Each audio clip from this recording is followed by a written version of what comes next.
ಸರ್ಕಾರ ಕೆಪಿಎಸ್ಸಿಯಲ್ಲಿ ಬ್ರಹ್ಮಾಂಡ ಭ್ರಷ್ಟಾಚಾರ ನಡೆದಿರತಕ್ಕಂಥ ಒಂದು ಆರೋಪ ಇದೀಗ ಕೇಳಿಬಂದಿದೆ. ಕೆಪಿಎಸ್ಸಿ ವಿರುದ್ಧ ಆರ್ ಅಶೋಕ್ ಟ್ವೀಟಾಸ್ತ್ರ ಪ್ರಯೋಗ ಮಾಡಿದ್ದಾರೆ. ರಾಜ್ಯ ಸರ್ಕಾರ ಭ್ರಷ್ಟಾಚಾರದ ಆಯೋಗದ ಪ್ರತಿಬಿಂಬವಾಗಿದೆ ಅಂತ ಅವರು ಹೇಳಿದ್ದಾರೆ.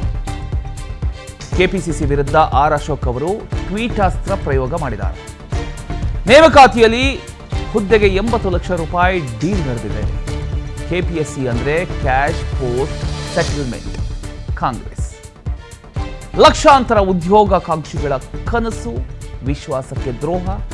ಕಾಂಗ್ರೆಸ್ ವಿರುದ್ಧ ಈ ಒಂದು ವಿಚಾರಕ್ಕೆ ಸಂಬಂಧಪಟ್ಟ ಹಾಗೆ ವಿಪಕ್ಷ ನಾಯಕ ಆರ್ ಅಶೋಕ್ ಟ್ವೀಟ್ ಮಾಡೋದ್ರ ಮೂಲಕ ಕಿಡಿಕಾರಿದ್ದಾರೆ. ಆ ಟ್ವೀಟ್ ಅನ್ನು ಕೂಡ ನೀವು ಗಮನಿಸಬಹುದು. ಕೆಪಿಎಸ್ಸಿ ಲೋಕಸೇವಾ ಆಯೋಗವಾಗಿ ಉಳಿದಿಲ್ಲ.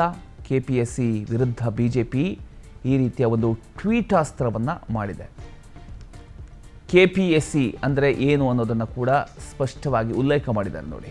ಕ್ಯಾಶ್ ಪೋಸ್ಟ್ ಸೆಟಲ್ಮೆಂಟ್ ಕಾಂಗ್ರೆಸ್ ಅನ್ನೋದನ್ನು ಬಿಡಿಸಿ ಮೆನ್ಷನ್ ಮಾಡಿ